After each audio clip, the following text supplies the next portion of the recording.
I was in Miami, and then I found out that my money was I don't want to call. While I was in Miami, I discovered that, well, let's not get into too much detail about that, but let's just say I knew what type of money I had. And sadly, I only had 2 dogs. The judge who oversaw Wendy Williams' divorce mediation with her ex-husband, Kevin Hunter, recently revealed some shocking details about Wendy's financial situation. And it appears that Wendy has lost her entire fortune. Wendy Williams is speaking out in response to unsettling reports that she has no money left after a bitter battle with Wells Fargo Bank. Fans are now saying that what's happening to Wendy is financial abuse, similar to what Britney Spears went through during her conservatorship. It doesn't matter whether you like Wendy Williams or not, or whether you think she deserves this. What they're doing to anyone, the news follows Wendy's criticism of Wells Fargo and her former business manager for conspiring to place her under financial conservatorship. Supporters are expressing grave concerns, arguing that if this can happen to a wealthy and well-known person, it can happen to anyone else. A year ago, Wells Fargo frozen all of Wendy's assets, claiming she was incapacitated and in need of a guardian. Despite Wendy's repeated attempts to demonstrate her financial independence, Wells Fargo denied her access to her own funds. Therefore, the question arises, is this financial abuse? Is there anything Wendy can do to reclaim her money? Or are these large banks simply too strong? Let's break it down.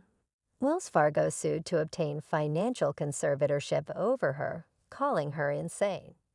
In the process, they won. Wendy Williams' financial predicament is getting worse. According to recent rumors, she has lost her whole fortune, and Wendy just stated that she only has $2 left. Wendy is unable to access even her remaining funds due to Wells Fargo freezing her bank accounts. The bank has requested a court-appointed financial guardian for Wendy. However, in order to fully comprehend the situation, let's first go over some background. As you likely already know, Wendy has struggled with substance abuse and other health issues for a number of years. In October of 2017, Wendy raised concerns about her health. Despite some stories claiming she had suffered a stroke, she fainted during her talk show appearance. Let's start with our first caress. In February 2018, Wendy revealed she had been diagnosed with Graves' disease, an autoimmune disorder that causes a variety of symptoms, and if left untreated, can lead to fatal complications. On top of all these health struggles, Wendy also had to deal with the painful revelation of her husband, Kevin Hunter's 10-year infidelity with his mistress Sharina, which finally led to their divorce in October 2020. Wendy later attributed the incident to dehydration in her tight Halloween costume. Yes, we do this every year because it's a lot of fun. Meanwhile, Wendy's battle with substance took a turn in 2019 when she revealed she was staying in a sober house. However, after Wendy found out Kevin had been fathering a child with Serena, she left the sober house and suffered a scary relapse. Adding to her woes, Wendy also discovered that Kevin had used her money to support Serena's business ventures and even purchased a house for her near Wendy's mansion in New Jersey. This backwards Barbie, you know he was tricking up money. She's in the passenger seat of my Rolls-Royce Ferrari. And you know, I mean really, and I read about it in the blogs and tabloids the address of this place that he had purchased to share with this backwoods 9 miles from my house in Livingston.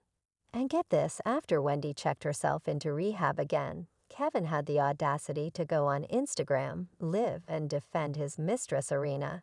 And he also took credit for the success of the Wendy Williams show. You know, I could not do it without the gracious help of my queen. That's represent me now, Serena Hudson. And in the family, I have everybody's family. Let's be clear, everybody's family. And I realized that I had to swing the sword for my whole family because there are a lot of people that's trying to exploit what I have built along with my family in the meantime, Another blow to Wendy's career came when Sherry Shepherd took over her legendary talk show, which resulted in the loss of Wendy's $10 million yearly salary. However, as we all know, Wendy would have overcome all of these obstacles because, whether she was a fan or not, there are plenty of people who would cheer her on if she chose to start a new show. Earlier this year, Wendy herself disclosed that she had begun working on new projects following her release from rehab. Regrettably, Wells Fargo, her bank, obstructed her efforts throughout the time Wendy was battling to conquer her addiction and deal with her divorce. Nevertheless, Wendy later accused her former financial advisor, Lori Stiller, of falsely portraying her as incapacitated to Wells Fargo. Wendy's lawyer claimed that Wendy had terminated Stiller due to professional misconduct and that in retaliation, Schiller had misrepresented Wendy's situation to the bank. Wells Fargo decided to freeze all of her accounts and claimed she was an incapacitated person requiring a financial guardian. The bank petitioned the New York Supreme Court to appoint a temporary guardian or evaluated to oversee Wendy's financial affairs. Wendy's attorney filed for a temporary restraining order against Wells Fargo on the grounds that the company was interfering with her ability to access her financial records and assets. Despite Wendy's protests, the court decided in favor of Wells Fargo and named attorney Sabrina Morrissey as Wendy's financial guardian, giving Morrissey instant control over all payments from Wendy's fortune. Wendy also publicly criticized Lori Skiller of Wells Fargo and accused him of plotting to place her under financial conservatorship. Not only did this circumstance prevent Wendy from accessing her remaining cash, but Kevin Jr., Wendy's sole kid, was immediately denied financial assistance by her financial guardian, which resulted in his eviction from his Miami residence. In a recent exclusive interview with The Sun, Kevin Jr. disclosed that Wendy's management team had urged her to intentionally consume alcohol, which she later used as a pretext to place her under financial guardianship while she was in recovery. Someone who needs to improve is being taken advantage of by whoever was recruited. Wendy was put under pressure by her team to sign contracts during or right after her rehab. According to Kevin Jr., these people essentially put Wendy in a situation where she was agreeing to things she shouldn't have. And when I heard that she was agreeing to things related to her rehab, I thought, well, okay, they are taking advantage of her. Additionally, Kevin Addick suggests that Wendy's staff encouraged her drinking habit. If they aren't encouraging it, they are undoubtedly encouraging a particular personality and giving her permission to consume alcohol. We can all agree that if you work hard for your money, you should have the freedom to spend it however you want, and that no bank should have the authority to declare you insane without any proof.